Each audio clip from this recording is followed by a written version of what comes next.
పిల్లలకి స్కూల్ పాఠశాలైతే పేరెంట్స్‌కి స్కూల్ పేరెంట్స్‌శాల.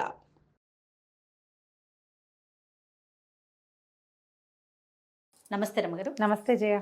రమగారు, మనకి ఈ శ్రావణ మాసంలో మంగళవారాలు కూడా విశిష్టంగా పూజలు చేసుకుంటూ ఉంటాం. అవును. ఒకసారి మంగళవారం యొక్క విశిష్టత, అనుసరించాల్సిన విధి విధానాలు.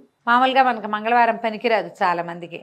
మంగళవారం శుక్రవారం మేము ఇవ్వం, తీసుకోం, అది చెయ్యం, ఇది చెయ్యం, మంగళవారం తెచ్చుకోకూడదు, మంగళవారం ఇవ్వకూడదు, మంగళవారం వెళ్ళకూడదు, ఏ పని మొదలు పెట్టకూడదు, ఎంత లెక్కలుంటాయో మంగళవారానికి. ఏమిటో మా వాళ్ళు మంగళవారాన్ని జయవారం అనేది మా నాయనమ్మ.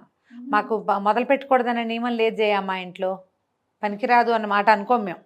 మంగళవారం నాడు ఎందుకు బయలుదేరటం అలాంటివి లేవు. మంగళవారం అంటే జయవారం. మంగళము అంటే ఏమిటి? జయం, శుభం. అందుకని మేము ఆ సిద్ధాంతం మేమైతే పాటించాం. మా నాయనమ్మ అనేవారు, మా పెద్దక్కయ్య కూడా నాయనమ్మ ఇట్ట అనేది అని చెప్తుంది. ఏనాటి మా నాయనమ్మ? మా పెద్దక్కయ్యే చాలా పెద్దదైపోయింది, అయినా కూడా అలాగే అనుకుంటాం. అలా నమ్మకం లేదు, కానీ చాలా మందికి ఉంటుంది. మంగళవారం పసుపు ఉప్పు తీసుకోరు, ఎవరి దగ్గర పెరుగు తీసుకోకూడదు, పాలు తీసుకోకూడదు, ఇవ్వకూడదు, డబ్బులు ఇవ్వకూడదు. అవన్నీ మీ ప్రాంతాల వారీగా మీ ఇళ్లలో ఉన్న విధానం అంతే. ఈ మంగళవారాన్ని సంవత్సరం అంతా మనం పెద్దగా పాటించకపోయినా శ్రావణ మంగళవారాలు మాత్రం విశేషంగా చెప్తారు. ఈ మామూలుగా మనకి స్త్రీల వ్రతకథలు, నోముల్లో ప్రఖ్యాతమైన నోముల్లో శ్రావణ మంగళవారపు మంగళగౌరి నోములు విశేషమైనవి. అమ్మవారు మాంగళ్య గౌరికగా ఉంటుంది. ఈ మంగళగౌరి మనకు అష్టాదశ శక్తిపీఠాల్లో ఒకరుగా ఉన్నారు మాంగళ్య గౌరి అమ్మవారు. అయితే ఈ మాంగళ్య గౌరి అంటే ఈవిడ ఎవరు? మన స్త్రీల యొక్క సౌభాగ్యాన్ని కాపాడే దేవత. ఈ గయలో ఉన్నది అమ్మవారి దేవాలయం. ఎన్నో పురాణాల్లో కూడా ఈ దేవాలయ ప్రాముఖ్యత చెప్పబడింది. అంటే ఇది ఎంత పురాతనమైనది. పురాతన శక్తిపీఠాల్లో మన గయ కూడా ఒకటి, ఈ మాంగళ్య గౌరిక. అయితే ఆమెని ఈ రోజున అర్చిస్తాం. ఇక్కడ అమ్మవారి పేరు విశేషంగా, క్షేత్రం పేరు చెప్పబడదు, కానీ మంగళ గౌరీ పూజా విధానం కనపడుతుంది. సాధారణంగా నిత్య పూజలు చేసుకునే స్త్రీలు ఎలా చేస్తామంటే వారమంతా గౌరీ పూజ, శుక్రవారం నాడు మాత్రమే లక్ష్మీ పూజ. గౌరీని అర్చిస్తే ఏంటంటే ఆమె సర్వమంగళ, భర్తతోటి సగభాగంగా కలిసి ఉంటుంది. ఇది మనం శివపార్వతుల విషయంలో చెప్పుకుంటాం. అక్కడి నుంచి పరదేవత సదాశివుడితోటి కలిసి ఉంటుంది. శివశక్తి స్వరూపాల కలయికే శక్తి. ఆయన లేకుండా ఆవిడ లేదు, ఉండదు. మనం సృష్టిలో కూడా, సృష్టి క్రమంలో కూడా భర్తతో కలిసి ఉన్న స్వరూపంలోనే అమ్మవారు కనపడుతుంది. మనకి షట్చక్రాలు చెప్తారు. షట్చక్రాలు చెప్పి సహస్రారం 7వ చక్రంగా చెప్పబడుతుంది. 6 చక్రాలు ఉన్నాయి. ఈ 6 చక్రాలలోనూ కూడా అమ్మవారు భర్తతో కలిసి ఉంటుంది, ఒక్కొక్క చోట ఒక్కొక్క స్వరూపంలో.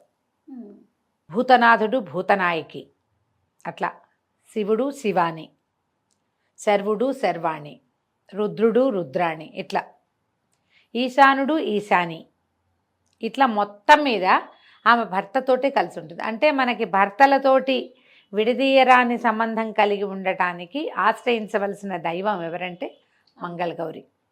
ఈ స్వరూపంలో ఉన్న అమ్మని మనం అర్చిస్తే గనక సకల శుభాలు జరుగుతాయి. భార్యాభర్తలకి ఎడబాటు లేకుండా ఉంటుంది, గొడవలు కొట్లాటలు రాకుండా ఉంటాయి. ఏదైనా చిన్న పొన్న సంసారాల్లో వస్తాయి, కానీ అవి చిలికి చిలికి గాలివానలు కాకుండా, సంసార విచ్ఛేది కాకుండా, గృహ విచ్ఛేదాలకి దారి తీయకుండా ఉంటుందని వివాహం అవగానే కొత్తగా పెళ్ళైన పిల్లలతోటి మంగళగౌరి నోము పట్టిస్తారు.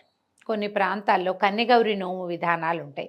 9వ ఏడు వచ్చేసరికి 8వ ఏటో ఇప్పుడు పట్టిస్తారు. ఇది పూర్వమట 5వ ఏట నుంచి పట్టించేవాళ్ళు. ఈ కన్యగౌరి నోములు పట్టించడం ఒక విధానం ఉండేది. ఇప్పుడు మనం ఆ ఎర్లీ పెళ్ళిళ్ళ విధానాలు అవి పోయినాయి కదా, పిల్లలు కొంచెం కాస్త ఈడేరక ముందే మొదలు పెడతారు. ఇంచుమించుగా పిల్లలు పెద్దవాళ్ళు అయ్యేసరికి ఆ నోములు తీర్చేస్తారు. 5 సంవత్సరాలు చేయాలి దీని నియమం, 5 ఏళ్ళు. ఈ 5 ఏళ్లలో ఏటా వాయనాలు పెరుగుతాయి. తొలి సంవత్సరం 5 ముత్తైదువులకి వాయనం ఇస్తాం, 2వ సంవత్సరం 10, 3 15, 4 20, 5వ సంవత్సరానికి 25 మంది ముత్తైదువులకి వాయనం ఇవ్వాలి. ఇది జాతుల నియమం. కొన్ని చోట్ల ఉంటుంది, కొంతమందికి ఉండదు. బ్రాహ్మణ ముత్తైదువులు అయితే వాళ్ళకే ఇవ్వాలనే నియమం కొన్ని ఊళ్ళల్లో ఉంటుంది, కొన్ని చోట్ల అట్లా ఉండదు, అందరికీ ఇస్తారు. మిగిలిన జాతుల్లో మంగళగౌరి నోములు పట్టుకున్న వాళ్ళకి ఆ నియమం ఉండదు. ఎవరికైనా సరే కాళ్ళకి పసుపు రాసి బొట్టు పెట్టి కాటుకిచ్చి వాయనం ఇవ్వటం విధానంగా కనిపిస్తుంది. దీనికి కూడా ఏంటంటే మన వరలక్ష్మి వ్రతంలో ఎట్లాగో ఇక్కడ కూడా అలాగే ఈ మన తోర పూజ ఉంటుంది. ఈ పూజ చేసుకోవటం, దీనికి మంగళగౌరి వ్రతాలకి నియమంగా చేసేవి ఏంటంటే ఆవునేతి దీపాలు. ఆమె ఆవునేతి దీపాలలో ఉంటుంది మంగళగౌరి. స్వచ్ఛమైన ఆవునేతితో పెట్టిన దీప కళికలో ఆమె ఉంటుందన్నమాట మంగళగౌరి. ఆమెకు అత్యంత ప్రీతిపాత్రమైన స్థానం అదట.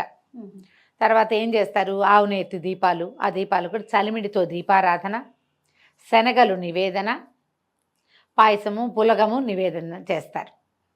చేసి ఈ పూజ మొత్తం పూజ పూర్తి చేసుకున్నాక పూజ అవసానంలోకి వచ్చాక తోర పూజ చేస్తారు.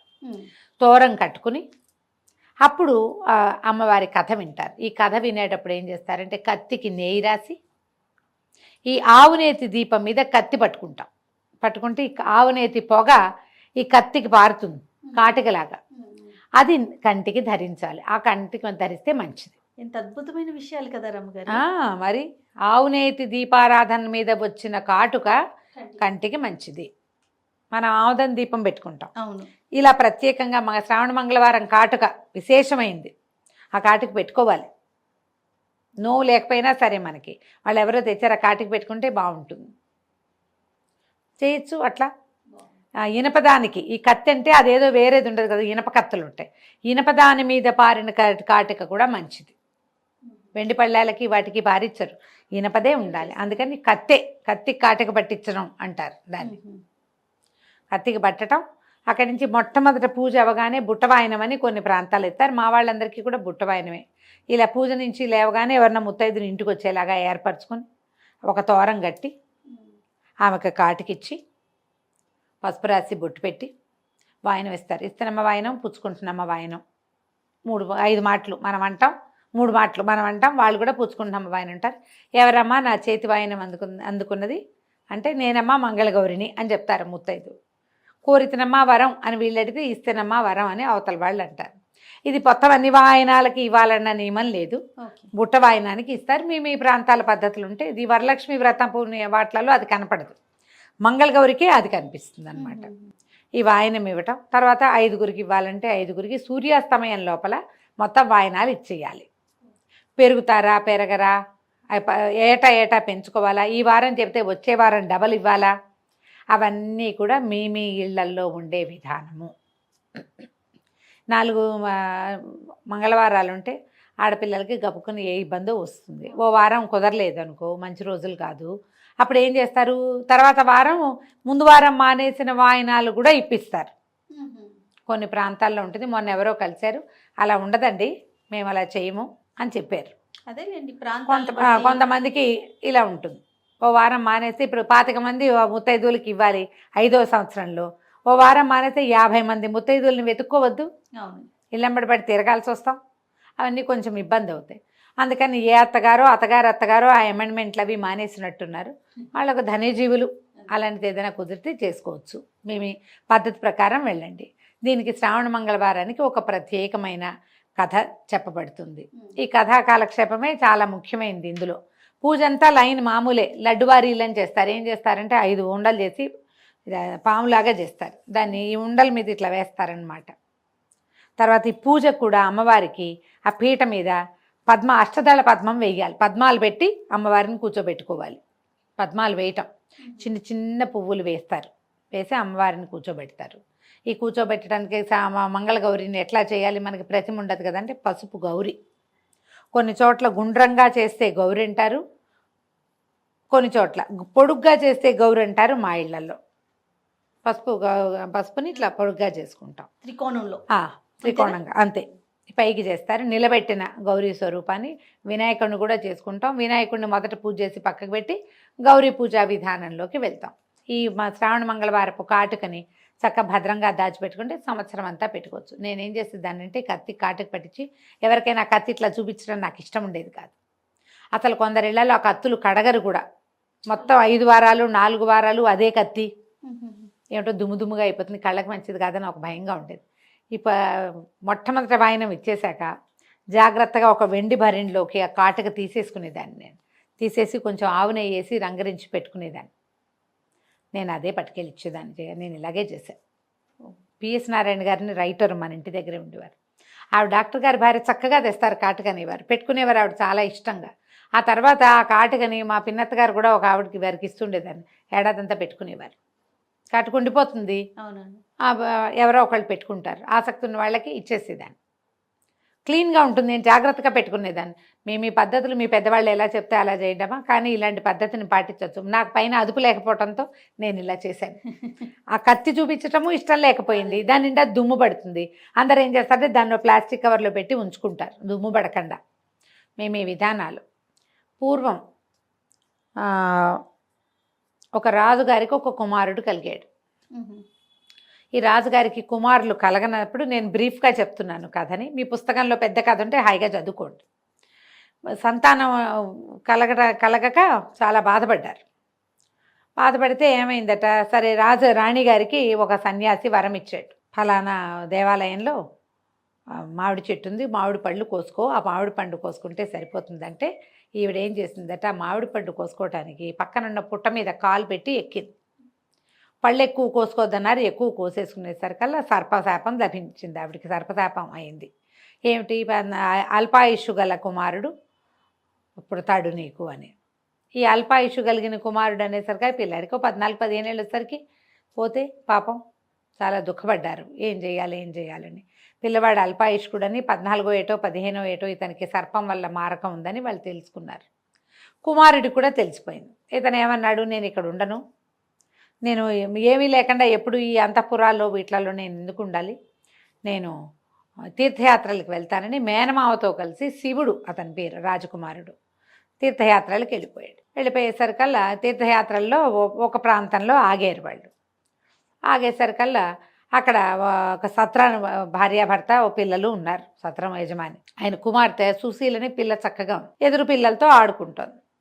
ఆడుకునేసరికల్లా ఆ పిల్ల ఏదో రకార మకార ప్రయోగాలు చేసింది అవతల పిల్ల. అనేసరికల్లా ఈ సుశీలంది, మాకు అట్లాంటివి ఏమి ఉండవు, మా అమ్మగారు మంగళగౌరి వ్రతం చేస్తుంది, వ్రతం చేసిన వాళ్ళకి వైధవ్యం రాదు, ఎప్పుడు ఆ వాయన నేనే అందుకుంటా మొదట, రేపొద్దున నాకు వివాహం అయ్యాక తప్పకుండా నేను ఆ నోవు నోస్తాను, మాకు అలాంటివి రావు, మా ఇంట్లో మంగళగౌరి వ్రతం ఉందండి.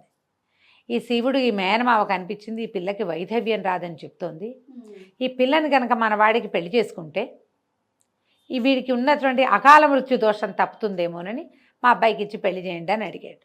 పిల్లాడికి పెళ్లి చేశారు. పెళ్లి చేసిన తర్వాత ఏమైంది, సాయంకాలం పిల్లాడిని గదిలోకి పంపించారు. ఈ అమ్మాయి ఇట్లా మాగన్నుగా నిద్రపట్టేసరికి రాత్రికి ఒక సర్పం వచ్చి నీ భర్తని కాటేస్తుంది, మీ తల్లికి వాయనం ఇచ్చిన కుండలో ఆ సర్పాన్ని బంధించు అని మంగళగౌరీదేవి చెప్పిందట. మామూలుగా పిల్లకి పెళ్ళిళ్ళు చేసినప్పుడు శ్రావణ మంగళవారపు నోవులు ఉన్నాయనుకో తల్లికి, పెళ్లిలో తీర్చుకుంటారు. ఈ అమ్మాయికి పొద్దునే ఏం చేసింది, వాళ్ళ అమ్మ యజ్ఞం అది అయిపోయాక వివాహం క్రతువు అయిన తర్వాత యజ్ఞం చేస్తారు, చిన్న హోమం జరుగుతుంది, నాగవల్లి సదస్యము అవి జరుగుతాయి. ఆ జరిగినప్పుడు ఏం చేసింది ఆవిడ, పిల్లకి వాయనం ఇచ్చింది, శ్రావణ మంగళవారం నోవుని పిల్లకి అప్పచెప్పింది. ఒక కుండలో అవి ఇవి అన్నీ పెట్టి ఇచ్చారు. ఆ కుండ ఈ అమ్మాయి వీళ్ళు ఎక్కడ పెట్టారు, ఈ పిల్లల్ని పంపించిన గదిలో అటక మీద ఉంది. ఈ అమ్మాయికి ఇట్లా మాగన్నుగా నిద్ర పట్టింది, మీ నిద్రలో ఆ కల వచ్చింది. పొద్దునే తను వాయనం పుచ్చుకుంది కదా, ఆ పుచ్చుకున్న కుండ పైన ఉంది. ఆ సర్పం వస్తుంది, సర్పాన్ని బంధించి మీ అమ్మకి వాయనంగా ఇవ్వు అని చెప్పి. ఈ అమ్మాయి ఏం చేసింది, మెలకు వచ్చి చూసేసరికి వాళ్ళ భర్త ఏమో నిద్రపోతున్నాడు, ఒక సర్పం చరచరలాడుతూ వస్తాం. పిల్ల ఏం చేసింది, కబుక్కున ఈ భర్త మీద పడుకుని ఉన్నాడుగా, ఆ పైన అది అందదు అటక, అతని తొడ మీద కాలేసి పైకెక్కి ఆ కుండ దించి పాము దగ్గర కాసిన పాల గ్లాసులు పెట్టారు గదిలో.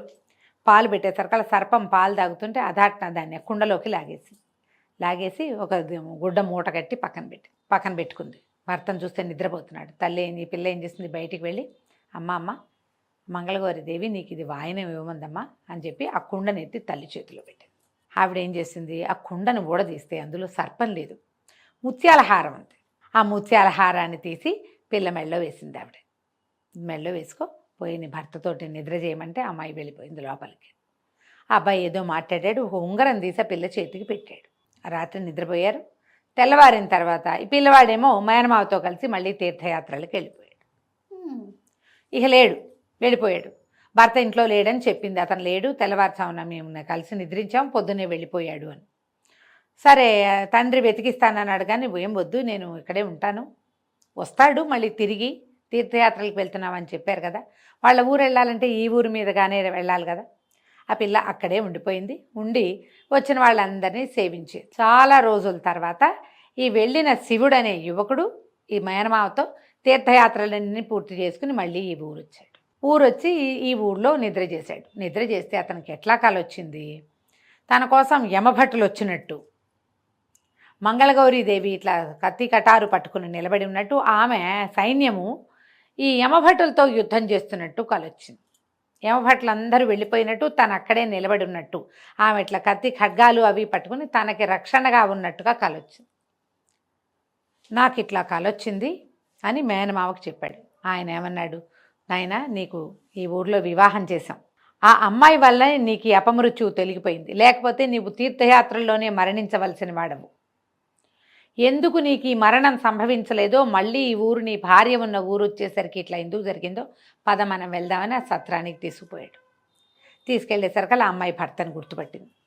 గుర్తుగా అప్పటికి ఎన్నేళ్ళు అయింది, 3-4 సంవత్సరాలు అయిపోయింది. తీర్థయాత్రలు అంటే ఆ కాలంలో టైం పట్టేది కదా, పిల్ల పెద్దది కూడా అయింది. ఉంగరం చూపించారు. చూపించేసరికి అతను నాదే ఈ ఉంగరం అని గుర్తుపట్టాడు. అప్పుడు అతను తనకు వచ్చిన కళ ఇవి చెప్తే, ఆనాటి రాత్రి తనకేం కళ వచ్చిందో, తనేం చేసిందో, ఈ మెడలో ఉన్న ముత్యాల హారం ఆనాడు వచ్చిన సర్పం అని చెప్పింది అమ్మడు.